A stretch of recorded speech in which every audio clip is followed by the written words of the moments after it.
there were a lot of misconception about what a leader should look like, how they should talk like, and to the point that some of them might even look at themselves and think, maybe I don't deserve to become a leader because, in a boardroom, I don't see my voice being echoed. And I've heard from this lady, she worked for the corporations for decades. And when it comes to giving a raise, to a managerial position, executive position, it never landed on her. And so she made a choice to actively advocate it for herself. Sometimes that's the battle that you have to fight against just because the previous leaders might not look like you. So people didn't expect you to have those skills.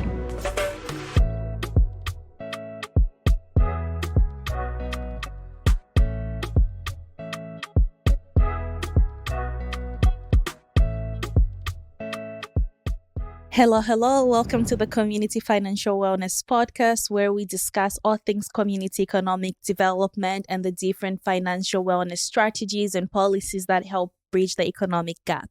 I'm your host, Justina Kanza, and on today's episode, I'm excited to be sitting down with Vicky, who is a dynamic, enthusiastic professional with a master's in public policy, MPP, from the Mang School of Global Affairs and Public Policy at the University of Toronto. She grew up in a coastal city called Juhai, and I'm not get this very right, Juhai in China, and moved to Toronto in 2016. And she's a dedicated community advocate, a published author, a content creator on weekends. Her recent professions include her role as public analyst in the Ontario Ministry of Finance and as a communications and partnerships manager at the Global Ideas Institute.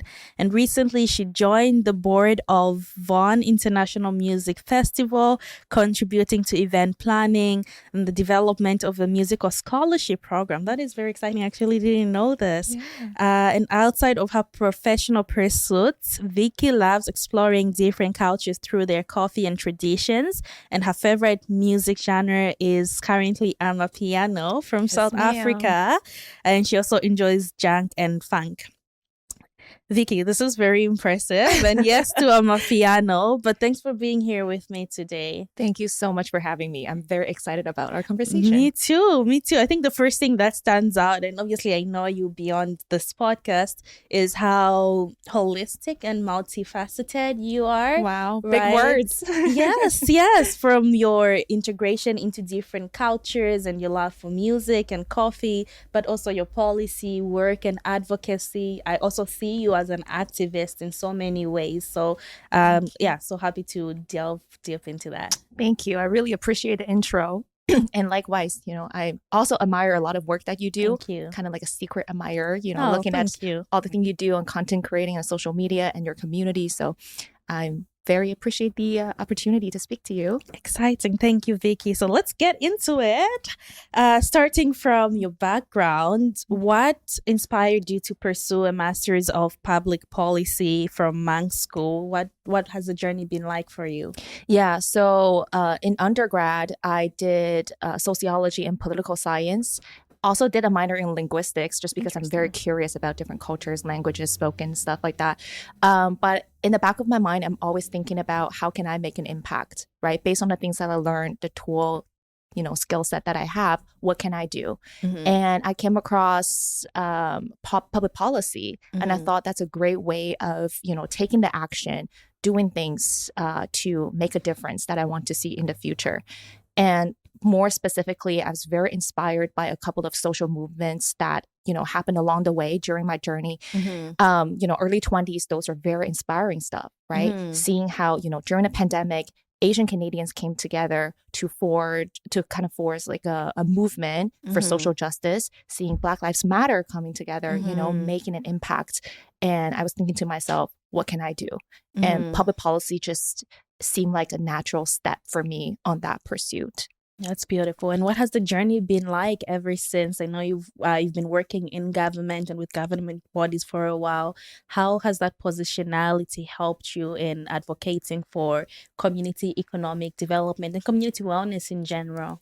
Yeah. So I always, in the public policy space, I always try to lead with through the lens of equity, social justice, intersectionality. And as you said, my positionality, as a Asian woman in a country, I always think about what are some of the impacts of policy on my community, right? So always entering that space with that mindset helped me a lot, whether it's through financial policies or like income security or housing policies. I feel like intersectionality is huge. That's beautiful. And you touched on what was going to be my next question, which is the housing and the income security, because I know you've worked specifically on projects that target that. Can you share a little bit about what the projects were, who the recipients or participants of the services that you're offering were, and what the outcome was, and also lessons learned, really? Thank you. Yeah. Absolutely. So during my time at Ministry of Finance, I was placed on the income security team, and my manager, he was very amazing. Shout out to Ivan. He's a very amazing person. He assigned me with a task of researching about Ontario's housing policies and how that has an implication on income security. Because, especially coming out of the pandemic, housing, income, there are two major things that are impacting people's livelihood, right? So I started to do that research independently, obviously also with a lot of the team supports as well. What I have found was that the government has not been building not-for-profit housing for a very long time. So housing in this country has been privatized and has been financialized for a very long time, right? So obviously that has benefited a lot of people who already had that advantage to purchase a house and use that kind of as an investment or grow wealth in that way. But the downside of that is a lot of people are falling out of that market because they just simply cannot afford, right? We're thinking of refugees, immigrants, newcomers to the country, even a lot of international students, right? Struggling to find a place to live. So I feel like in that way, introducing the lens of intersectionality, looking at how different groups get impacted by this kind of policy is very important. Yeah, it's beautiful. And what were like some of the recommendations that you draw from this? Because it is very important, right? A lot of, we're unfortunately in a very neoliberal society, lots of capitalism. And as entrepreneurs, we know there's benefit to that. But also as underserved and underbanked Canadians, we know that it leaves a gap and it leaves much to be desired. So what were some of, from your findings, policy recommendations that then target a way that we can bridge the gap for underserved and the intersectionalities that you mentioned that are impacted by these housing policies? Yes. One thing that I was talking about was not-for-profit housing, right? And a big one that is actually happening across many countries in the world is co-op housing. And co-op housing actually, it's just is a way of building housings. Basically, residents who live in those co-op housings, they are not technically tenants in the sense that they're paying rent, but they are paying something called operational fees or operational cost. So it's just enough to cover the maintenance of the housing, if you're hosting any social events, if you're, for example, you're building a garden or swimming pool in this unit, you're just paying enough to sustain the housing. So in a sense that you don't have a landlord who could be, we're talking about like renovating and then, kicking people out in order to increase rent. So there's nothing like that will happen in co-op housing, and everybody would feel more of a sense of community. So unfortunately, government hasn't been investing in building those co-op housing for decades long. We're talking about 50 years, 30 years. That's like 1 or 2 generations long, right? But those were very helpful in terms of supporting people who just need a place to live and just need a community around them. And so I feel like governments, all levels of government, we're talking about the city, Ontario government or provincial government and the federal governments, all coming back to the table and provide those resources to people. I think that would help out the current housing situation a lot. Yeah, so you're talking of bringing back the community aspect to economic development, which is a huge part of our focus, on this podcast, but also at Worldview in general. Is how do we empower communities as individuals, but also as a collective to then bring solutions to these economic disparities that are happening within their communities, but all the while the government's still taking accountability community and sharing those resources as well. Yeah, absolutely. That is interesting. And so my next question then, because I'm trying to get a clarification on how co-ops work. I've never really heard of like co-op housing actually myself. And so you're not really paying rent. Like the rent that you're paying is minimal and it's not going to like a landlord or someone's pockets. No. And you know what's really cool about that is the community, all the residents living in those units, they're technically running the space that they live in. So everybody can get the opportunity to get elected onto the board. And the board decide, okay, how much money do we need to maintain our the operation of our housing, right? So then they determine the fees, the cost for each resident, and they also determine who gets to live in these units. They will review all the applications. If it's a single mother who needs a space to raise their children, if it's someone with disability that they need support. So it's a very supportive ecosystem. And as you said, it's very community based. So I really love that idea. Yes. And I think, sorry, go on. Yeah. Oh, sorry. I was just going to plug that this is nothing like groundbreaking. This is just introducing some old ideas back to our current reality. Yes. And countries like Vienna in Europe, right? 60% of their housing is public, meaning it's government supported, versus here, very minimal. So, this is not a groundbreaking idea. It's just figuring out solutions that could be feasible in our city or our country as well. Yeah. And you know what I'm hearing, and I laugh in my head when I think of this, is we as a human society can be, and even as individuals can be so egocentric that we think we need to reinvent the wheel, that we hold the innovative solution to some of the challenges that we have. Yeah. But for generations before us, our grandparents have been doing things a certain way that we can borrow from and adapt to, modern and current society. And I think that co-op is one of them, right? This has existed before, and it's helped a lot of communities kind of be economically empowered in that sense. But I think another one is the rotating savings circles as an example. Ages before us, our parents and grandparents and great-grandparents were using this form of finance where they pool funds together and rotate who gets a payout and kind of help each other that way. And I see the similarities between the co-op housing and this other form of community economic development services. But I'm curious because I've had a lot of people on the podcast who've shared how it's done in different parts of the world. Like the podcast that we had right before this was sharing how it's done in Jamaica as an example, where they call it partner. In Zambia, it's done in a similar way. We call it chilimba, and 10 people come together, they put $100 and rotate who gets a payout, etc. But I want to hear from the Chinese perspective. You call it hui? Hui? Yes. How have you heard of it first? How does it work? What are some gaps and similarities from the other ways that you've seen it work in this part of the world? Yeah, it's very interesting. I was just listening to the previous conversation that you had with Andrea, right? And I quickly searched it up. I thought it sounded like a very interesting idea. It's community based. So I looked it up, and that's actually something that also exists in our culture too, in Chinese culture.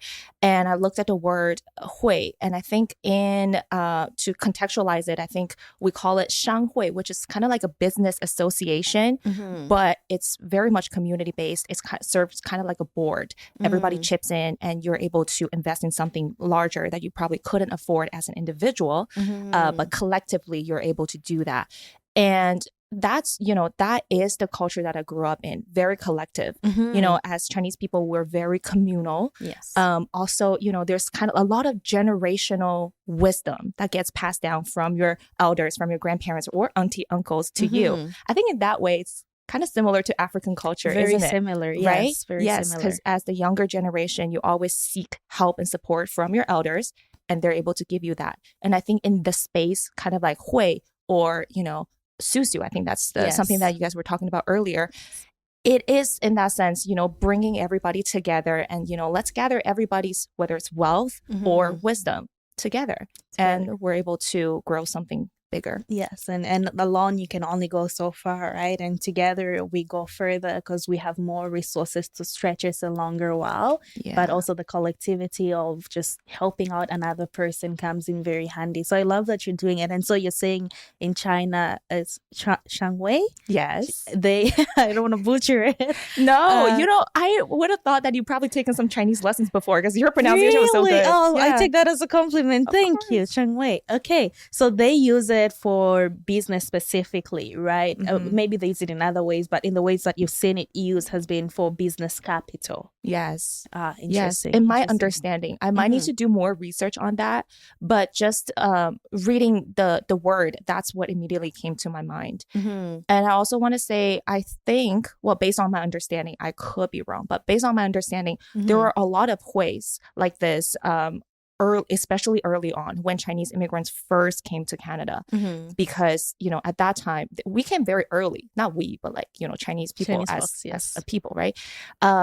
We came here pretty early in the 19th century, 20th century, and that was the time where there were a lot of discrimination and racism. So you kind of need to stick together as a group to kind of, on the one hand, you're fighting against discrimination, but on the other hand, you want to build something here. Yeah. So it's a two battle fronts essentially. Yeah. And I want to take note that we just ended Asian Heritage Month, and I think there's been so much commemoration. What was that experience for you? I know you were celebrating a lot. I saw you were in so many events. What are some themes that came up during Asian Heritage Month? Oh, that's such a great question. I recently attended this networking event hosted by We Working Women. Yes. It's very specifically catering for Asian Canadian women or Asian women in Canada. Something that I learned, I was sitting in the audience. There were a lot of panelists who were great leaders, entrepreneurs in the community, right?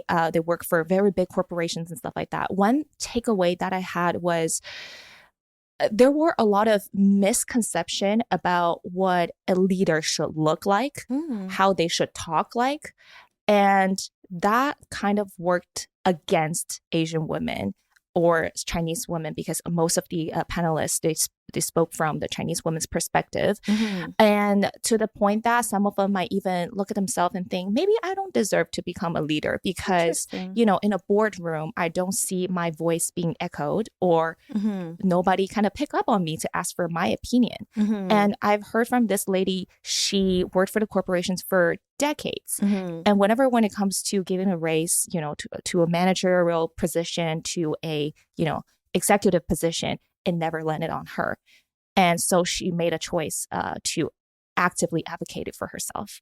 So I think, sometimes that's the battle that you have to fight against, just because the previous leaders might not look like you. So people didn't expect you to have those skills. Yeah. So I think that's kind of something that you always have to advocate for yourself. Yeah. And it's very unfortunate, right, that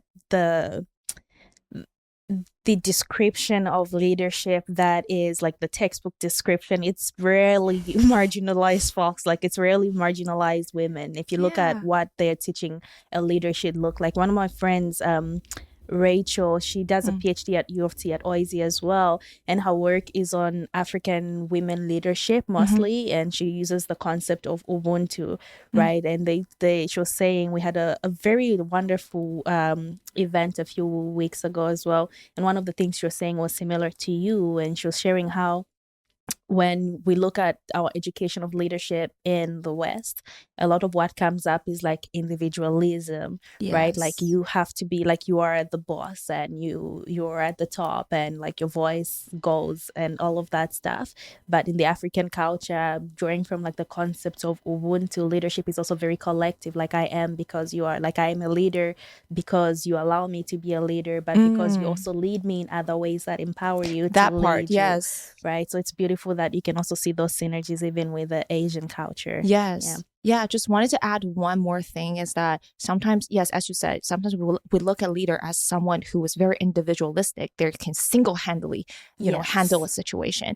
But in different cultural contexts, that might not be the right kind of leader, sometimes, Asian women could be, perceived as docile or submissive, but sometimes soft skills or being soft is also a skill because Mm-hmm. you're seeking for advice, you're consulting your people, you're respecting other people's opinions. So I think that's Absolutely. also a leadership skill. Absolutely. And also Mm. when you think of like economic development, again, like so together we go further, right? With Mhm. multiple perspectives, with multiple forms of wisdom, multiple voices of reason, right? We go further than if we did it by ourselves. But I wanna, because we're talking of leadership, and this is very exciting for me. When I think of Mhm. leadership, probably because of my positionality as well, working in the tech space, a lot of technology and AI comes That's to right. mind. Yeah. And even when we talk of economic development, I think one of the things, and maybe you can share more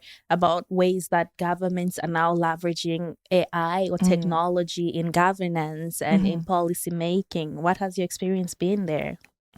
I think overall in the climate, in the space of government, adopting AI is they're still a little bit reluctant to do that just Mm-hmm. because the impact would be huge. Mm-hmm. But particularly the certain spaces where they would implement AI is probably in surveillance or decision making Mm-hmm. and stuff like that. And there are a lot of implications Mm-hmm. from adopting AI. I Just for imagine. example, surveillance, right? Mm-hmm. The data that you feed into AI is going to come out as the output, as the Mm-hmm. outcome. So that has Yes. a lot of implications, right? Are we feeding the right data? Do we even have comprehensive data to do that? Mm-hmm. And when we collect data, are we respecting people's privacy? Privacy during it. But the particular AI policy that I was looking at was actually social media because that's Interesting. something that's really close to what I do. Sometimes Mm-hmm. I create content. I look at how TikTok, IG would be kind of like regulated, and Mm-hmm. what are some of the implications,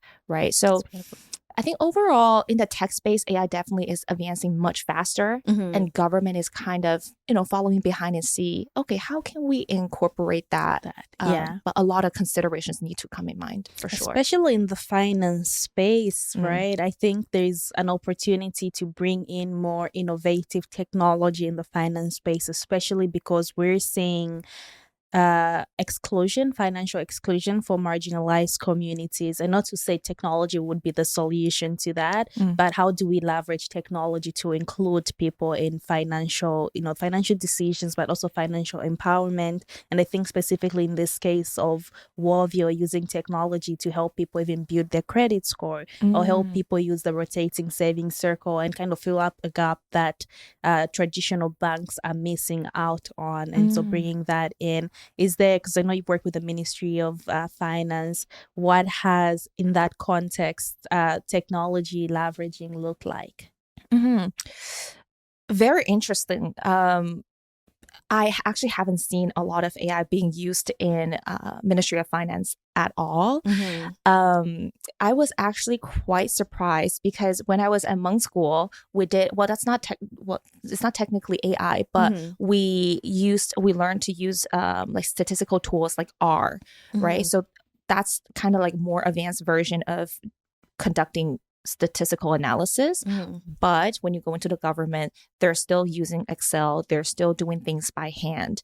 I Mm-hmm. think they are trying to be more careful because you can't allow room for mistake For when you mistakes, when you make yes. policies, right? When, for example, when you calculate how much lower income Ontarians are going to be affected by this particular program, Mm-hmm. right? You can't allow too much room for, there could be errors, but Mm-hmm. it shouldn't be too many errors. Too many errors. I So they are still imagine. very slow in adopting, which I think, even though it's slower, but might be safer.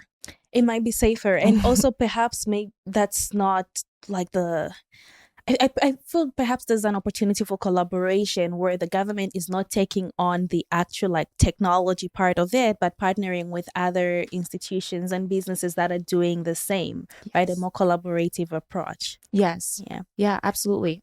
Yeah. So we talk in public policy space, we talk a lot about PPP, private and public partnerships. Partnerships. Yes. Oh. So I think yeah, AI should definitely be something, should be the PPP initiative. Exactly. Amazing. And then my other question is less away from like the worky stuff and more like personal. So I know you came here as an international student as well. I did. I want to hear what your experience was, culture shock, navigating Canada, navigating the financial landscape in Canada. How did it differ from where you came from? What did you find helped you? Coming into Canada was actually a great experience for me, even though at the beginning there were a lot of culture shocks. Yes. One of the things that shocked myself a little bit was how much I disliked Chinatown when I first came here. I've heard you say that I before. know. I told that story many times. But that was a great learning experience for me because, coming from the city where I grew up in, we are very close to Hong Kong, Guangzhou. So it's it's a very modern city. And coming to, especially growing up in the 90s, I've witnessed how kind of China, even through my grandparents' generation to my parents, to me, China has advanced a lot, right? And then here I am coming to Chinatown. I was like, wow, that just reminded me of the 70s of China that my parents used to talk about. So in that sense, I was shocked because I feel like Chinatown just stuck in that moment, right? And as I educated more, myself and read more about the Asian Canadian history, Chinese Canadian history, and I realized, Chinatown started as an ethnic enclave, and because of how persevered and how strong-willed people were, they were able to grow into they were able to kind of integrate into the society and kind of build a place for ourselves. So I feel like that journey of learning really, woke me up. Like, okay, there's more I need to learn about the history. There's more I need to look at the community, right? But speaking of community, I think that's what really helped me and supported me throughout my journey. I had a great network of friends, very supportive friends, partners. So I think everything, I feel like that's my soil that sustained my growth in Canada. Yes. I actually echo that for me as well. I don't imagine I would be here, literally be here, but also achieved even a fraction of what I've achieved today if I didn't have a community of folks supporting me. So I'm glad you had that too. I learned a lot. I learned that from you also, because I've listened to some of your talks when you are in a panel or events. You always talk about your upbringing, right? You always talked about where you're from, and I think that's very important. Absolutely. And then how about the finance side? So I've seen one of your ads as a content creator. Yes, ma'am. I've seen one of your RBC ads, and you're talking about like finances and navigating that as an international student. What was that experience like for you? Oh, it was a learning curve. It was a huge learning curve, because imagine when you came to a foreign country at the age of 18, 19. I've never thought about finance before I came here. I am the only child of my parents. So I feel like financially they took care of that. I didn't have to think about, what would my financial future look like. Exactly. Came here, I said it was a learning curve because I think I actually got a couple of thousands money stolen from my bank. It was just gone. And I didn't know what to do about it. I tried to contact the police, but I think the amount was too, in their eyes, was too small. But for me, as a foreign student here, it was a lot. I didn't know what to do. But as I kind of, mature a little bit more, I need to start thinking about what kind of future I want to build for myself. And buying a house, we just talked about earlier, it's not cheap, right? It's not cheap. So a lot more financial thinking, investments started to come, like after I, started to mature a little bit here. If you were to give like a blueprint or roadmap to someone who's an international student just coming to Canada and helping them set themselves up for success financially, what are those key pieces of advice you would give them? I would say, first of all, speak to your network. Chances are people who came here earlier than you went through the same journey as you. Myself, looking back 6 years ago, had no idea what's going on, with banks and stuff. So speak to your network. And number two is actually a lot of banks these days, they are offering international students packages. So they are offering these kind of like merge or packages just for international students. Perhaps there's lower interest rates, or there's lower fees when you open an account, or free when you open an account. I don't know if I should mention a bank, but there is one institution that I partnered with before. They were completely getting rid of the opening, what's it called? Like the account opening fees for international students. Oh, no, let's mention it because we want people to get free stuff. Yeah. Okay. I'm not sure if it's still going on, but RBC was providing that. Perfect. So also they gave out a certain amount of credits or just cash once you open an account. You just need to prove that you have a valid study permit in Canada and you are enrolled in a institution. I remember those offers. Like I know with CIBC for a while, I didn't have any banking fees. Like the monthly, it was like $16 or something. It was waived completely. And then sometimes they would give away iPads, like if you open a bank account, like things like that. RBC was doing that too. Exactly. Yeah. And those ramp up around the fall, like when students are coming in. So maybe international students should keep an eye out for those resources as well. And we need to think of ourselves as, as consumers, we also have a lot of power because we can choose who we want to do business with, or we want to put our money in. So really look into what these banks are offering and then pick the one that benefits you the most. Exactly. And there's like power of choice, and that comes from, again, education. But most times we don't know that we have a choice because we don't know what the options are. We just think it's very like singular. Amazing. Okay, I have one last question, and this is more so like academics, because you are an academic, right? You are someone that I imagine a lot of people look up to, even in the academic space. So what are some advice that you would give to students that either want to get into public policy? What are the intersections that you would advise for them to look at when it comes to like public policy and technology and community, just from your own experience? Sounds good. I'll start with public policy because I'm just completing my degree in public policy. I think really come with some sort of interest, know the areas that you want to explore more. I know, there's so much information out there these days, and sometimes you just don't know which one you want to go for. Yes. But also use that as your advantage if you have a lot of interest, or if you don't know where your interest is. Explore different kinds of work, expose yourself to different kinds of work, allow yourself to, get excited about certain work or get super bored and annoyed by certain work. And then pivot if it's boring and annoying. Exactly. Right? Then you'll know. Because I think in public policy space, it would be more beneficial if you know the area of policy you want to explore. Yeah. But also, be open to surprise yourself, because I didn't know I was going to get interested by AI policies until I took that course. I'm like, ooh, there's so much here, and intersects with many kind of businesses that are, that exist in the world these days. That's so beautiful. And I can't believe I wasn't going to ask this. I was going to forget. Yeah. Your book, Through My Eyes. Yeah. It's called. Tell us a little bit about it. And this is like a shameless plug, so people can go buy the book, because I think it's a good one. Yes, it is available on Amazon right now, so go check it out. But it came about during the pandemic. As I said, I was doing a lot of thinking and reflecting on what I can do for the community. And at that time, the Asian Canadian community was suffering a lot. There was just a lot of discrimination and biases against us. So I thought, why not turn my thoughts into something that's something's concrete and something that I can leave behind for people to talk about, discuss, read. So the book came about that way.